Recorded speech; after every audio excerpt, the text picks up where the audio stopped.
The greatest, most devastating illusion we can get lost in is the idea, the belief that we are separate, that we are a separate being, that there is a separate being in here.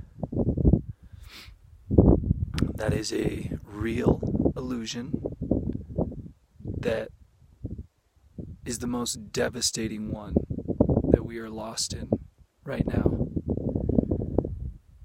The impact of believing in that belief and creating that belief and living in that belief is devastating.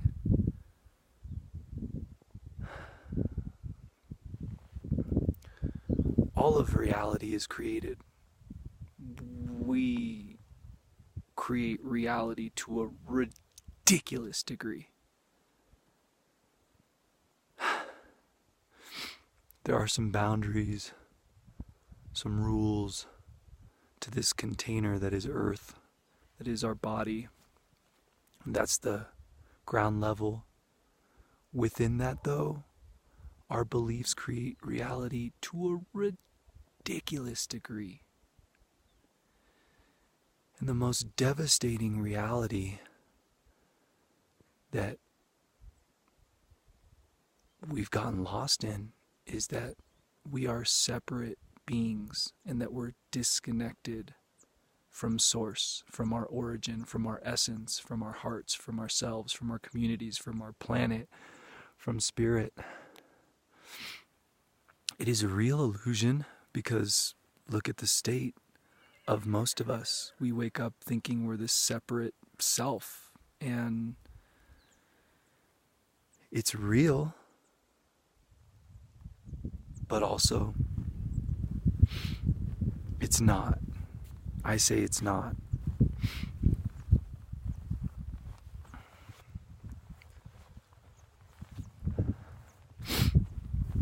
We tune into life. We are life. We personify. We make a person of this individual flesh suit, a persona, a mask. And yes, it's true. It's real. This illusion is real. I'm not saying it's not. But this illusion is the baby of a bigger illusion. And that bigger illusion is that we are the entire universe on legs. We are the entire universe realized.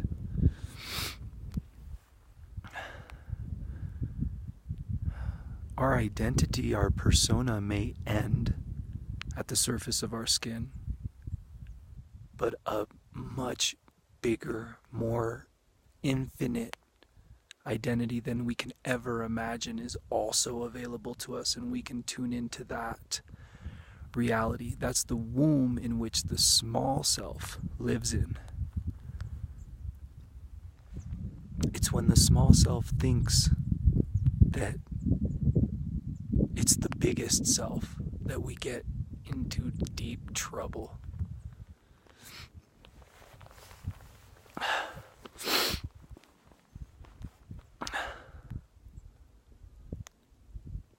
Realize that we're talking on a conceptual level, and we're defining and we're qualifying and we're quantifying with words. And that's language, and that's how we communicate, and that's how I communicate to you. But beyond words, beyond language, beyond concepts, even our concepts of God, there's a whole nother realm available to us beyond thought, beyond units of meaning. And in that realm, there's no separation.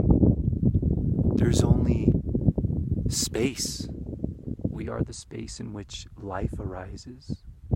And there's no need for identity. There's no need to define, to qualify, to quantify, to personify. There is just infinite space, like here, just spaciousness.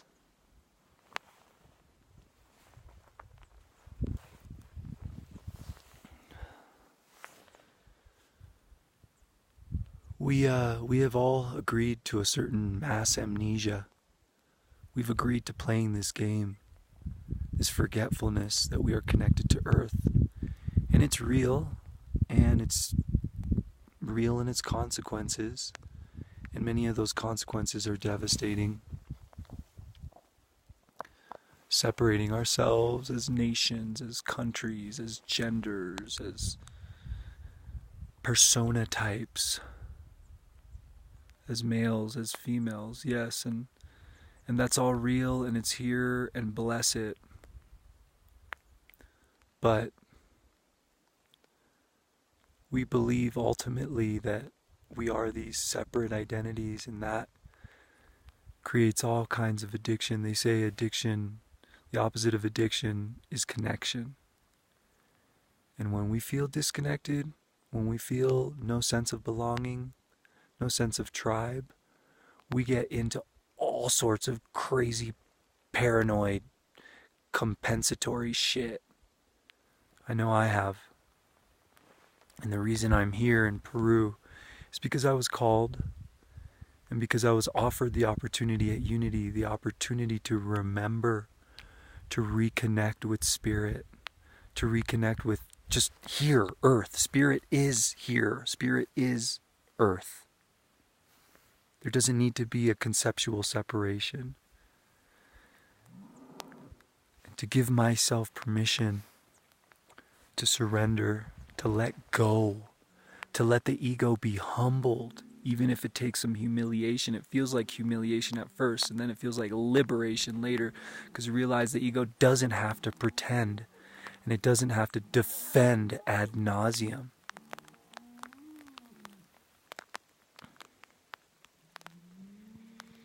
We can relax the grip on God's throat, on life's throat, and surrender.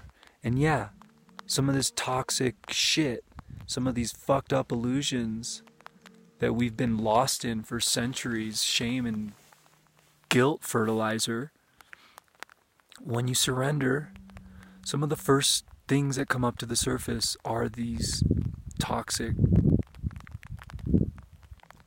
aspects of our forgotten humanity, things we've fed and given agreement to and run from and suppressed and repressed and hold on to light so tight at the expense of wholeness. And so yeah, there is some sacred, grounding, courageous work it takes to surrender. It's a paradox, but not. Because when we surrender into the feminine, into the womb of the goddess, into nothingness, into beingness, some of the first shit that comes up to the surface to be loved is all of that repressed shit. The toxic programming, the compacted sadness, shames and guilts, lies, and this illusion, this deeply embedded illusion of separation. And yes, it's real, and yes, we create reality. And yes, I am an individualized self. I accept that. I think I chose to come here and incarnate to be a separate human being. So I honor that. I honor the separation. But please know that you exist in a womb, a much bigger womb beyond any kind of knowing or defining or quantifying. I can prove that you're in a womb right now. I can prove it to you. Take a deep breath of amniotic air.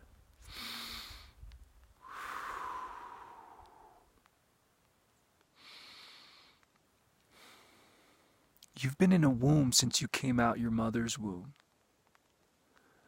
At first, you were physically connected by the umbilical cord. Then we graduated into a much bigger womb, and we're connected through our lungs, through air. It's an invisible connection. You're in a womb right now. Right now, you have an infinite supply of the most basic essential food you need to live, which is air, amniotic air. So enjoy being in a womb, in a big old mysterious womb that reason can flirt with but can never fully know. This womb, this realm that can never be fully illuminated, but that wants to be known. God's a big old flirt.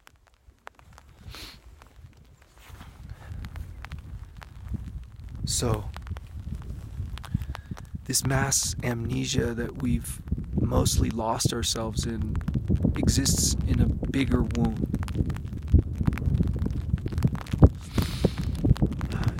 You are connected. You've always been connected. We've always been connected. You're already free. Remember, you're already whole. You're holy. You're a freaking majestic lion miracle on legs, unfolding unto itself. Remembering, dropping into heart, knowing. You are a miracle. I am a miracle. We're all fucking miracles. And God knows who created all of this. And let's enjoy the mystery of it. But also, let's just enjoy what's here. Enjoy air. Enjoy every fucking meal that we've had to date. Enjoy the safety. Enjoy the drama. Enjoy the drama. Just love it all. I would think if I was the creator and I made all of this glory, somehow it all works. If I made this and then I made beings, if I made children and gave them this privilege of self-awareness and consciousness and just evolution and these bodies that just worked, I would want them to fucking enjoy it. I would want them to enjoy the sense of separation and to fill it with their heart, with their love, with how they're designed to just love each other and love themselves and sex and make sweet, sweet love to one another. And that's just how life happens. That's just get lost in holy pleasure and then more life just births. Yeah, I fucking designed it like that. I want the beings to enjoy themselves. I want them to delight in light. I want them to eat. I want them to feel fed. I want them to be satisfied. I want them to be nourished. I want them to be vital. Yes, that would make me blush. And yes, there are hard aspects of life. There's suffering. There's darkness. There's emptiness. There's meaningless. There's hopelessness. I acknowledge Father, I acknowledge Mother, I acknowledge Grandfather, I acknowledge Grandmother, I acknowledge all beings. This is part of what is happening here on earth. Self-acceptance, I accept. And I have a hunch that we're making it much more difficult on ourselves than it has to be. For sure, I know I've done that. I've gotten lost in suffering programming for a lot of my life.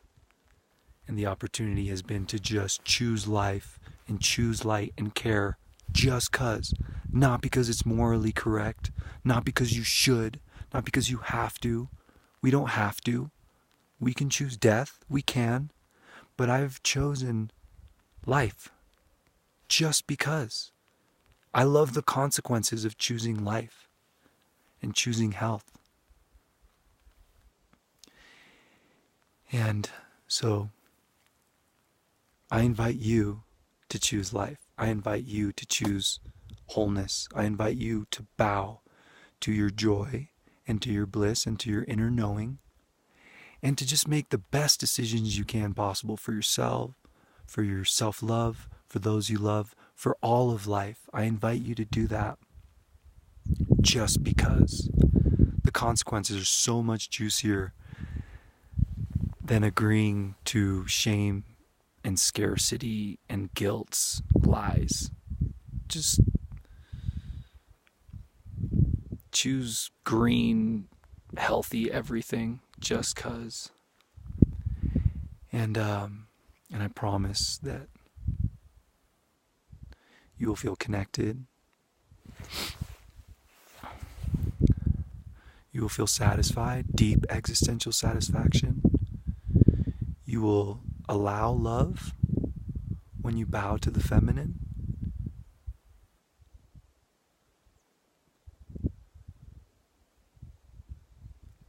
And we might all start to actually enjoy life. Like health isn't just the absence of disease and sickness. It's vitality. It's like, oh my God, I'm alive. What? How did that? Who did? This is a miracle. And I get to go eat breakfast right now. Thank you. Wow. Life is. Wow. And I get to be here. And it's all here for me, for us. Wow. So let's play with illusions, let's play with stories, let's play with concepts. All of this that I've been sharing, it's all conceptual. The lived, embodied, felt experience of just joy, love, vitality, abundance. That's where it's at. That's where it's at. No, and let God, let Goddess. We've always been connected. We get lost in the top heavy, heady, lost in brain space trying to dig ourselves out of eating our own tail kind of situation. Well, we're free. We're free. And so purge anything that convinces you otherwise, and just drop into the wisdom of your body. Honor the wisdom of your body. Give it the green fuel it needs to thrive and be alive. And honor the separateness, knowing that you are connected to the entire universe realized. Much love.